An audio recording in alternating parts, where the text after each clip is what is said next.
ஊழியம் செய்வதுன்னா ஏதோ பைபிளை தூக்கிட்டு வந்துடக்கூடாது. ஊழியம் செய்வதுன்னா எல்லாவற்றையும் இழப்பதற்கு ஆயத்தமாக இருக்கணும். என்னுடைய நான் கடந்த தடவை நான் ஊழியத்து நிமித்தமாக நான் போய் இருந்தப்போ அங்கே ஒரு சகோதரர் என்னிடத்தில் ஒரு சாட்சியை பகிர்ந்து கொண்டார்.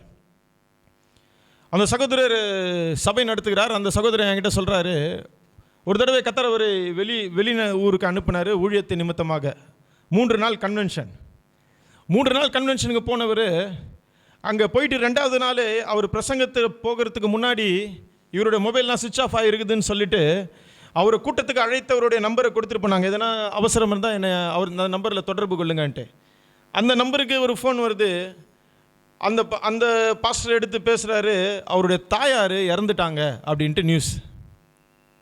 இந்த பாஸ்டருக்கு சொல்லாமல் இருந்தால் தப்பாயிடும் இல்லையா? ஆனால் அவர் தான் போய் பேசணும், பிரசங்கிக்கணும், அவர் தான் பிரசங்கிக்கணும். ஆனால் அவர்கிட்ட சொல்கிறாங்க, சொல்லி தான் ஆகணும், வேறு வழி இல்லை. மற்றவங்களாம் சொல்கிறாங்க, இல்லை பிரசங்கம் முடிந்த பிறகு சொல்லிக்கொள்ளலாம் அப்படின்னு சொல்கிறாங்க. ஆனால் அவர் அந்த பாஸ்டர் என்ன சொல்கிறாரு, இல்லை நம்மளுடைய நியூஸை நம்ம சொல்லிடுவோம், அது தப்பு, நம்ம சுயநலமாக செயல்பட வேண்டாம், முடிவை அவர் எடுத்துக்கொள்ளட்டும் அப்படி என்று அவர்கிட்ட போய் சொன்னாங்க.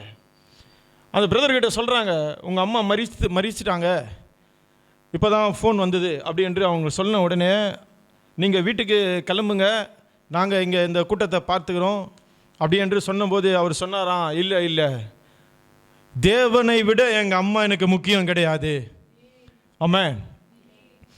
உடனே அந்த இடத்துலேருந்தே ஒரு ஃபோனை போட்டு அவர் சொல்கிறாரு, என்னோட ஊழியத்தை நான் நிறைவேற்றணும், எனக்கு இன்னும் 2 நாள் ஊழியம் இருக்குது, என்னால் அம்மாவுடைய இறுதி யாத்திரை தடைபட வேண்டாம், நீங்கள் கொண்டு போய் அடக்கம் பண்ணிவிடுங்க, என்னால் 2 நாள் கழித்து தான் வர முடியும் என்று சொன்னார்.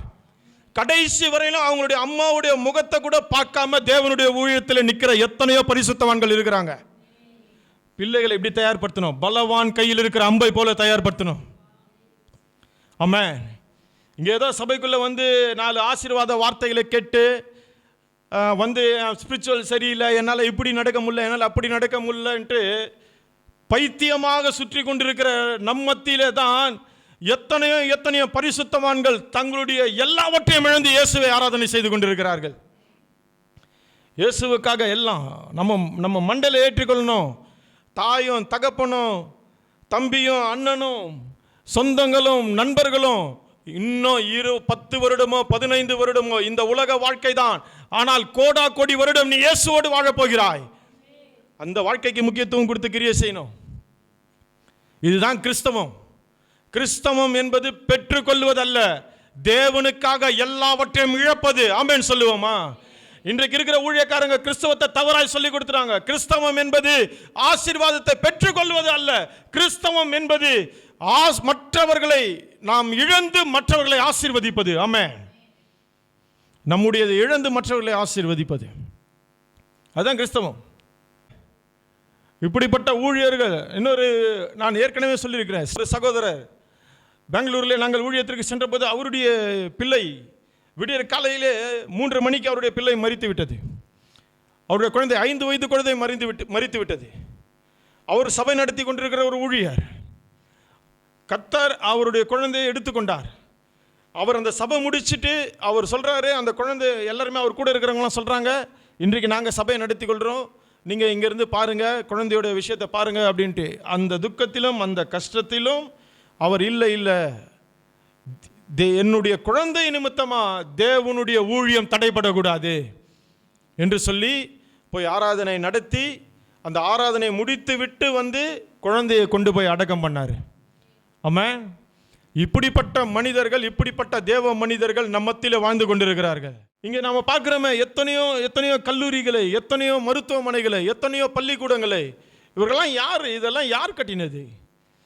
வெளிநாட்டுகளிலிருந்து மிஷனரிகளாய் உள்ளே அவருடைய சொத்தை, அவருடைய பணத்தை, அவருடைய வீட்டை, அவருடைய நிலங்களெல்லாம் இழந்து இங்கே இயேசுவை பிரசங்கித்து இங்கே பள்ளிக்கூடங்களிலும் கல்லூரிகளையும் மருத்துவமனைகளையும் கட்டி தந்தார்கள். அவர்களுடைய எல்லாவற்றையும் இழந்து இயேசுவை பிரசங்கித்தார்கள். ஆமென். கர்த்தர் சொல்றார், அழிந்து போகும் உலக பொருட்களினால் நண்பர்களை சம்பாதித்துக்கொள். இழப்பதுதான் கிறிஸ்தவம் பிரியமானவர்களை, பெற்றுக்கொள்வது அல்ல. ஆமென் சொல்லுவோமா? பெற்றுக்கொள்வதில்லை, இழப்பதுதான் கிறிஸ்தவம். தேவனுக்கென்று நாம் இழக்கணும், எல்லாவற்றையும் இழக்கிறதுக்கு ஆயத்தமாக இருக்கணும். அதனால நீ எனக்கு வேணாம், நீ எனக்கு வேணாம், நீ எனக்கு வேணாம் அப்படி சொல்ல தேவன் உங்களை வைக்கிற, நீங்கள் இந்த உலகத்தில் வாழ்கிற வாழ்க்கையில் இவரை விட எனக்கு இயேசு தான் முக்கியம் என்று எல்லா மனுஷரையும் விட நினைக்கிற ஒரு சிந்தை. ஆமென். எல்லாரை விட இயேசு தான் எனக்கு முக்கியம், எல்லாரை விட இயேசு தான் எனக்கு முக்கியம், எந்த மனிதனையும் விட அவருடைய வார்த்தை எனக்கு முக்கியம்.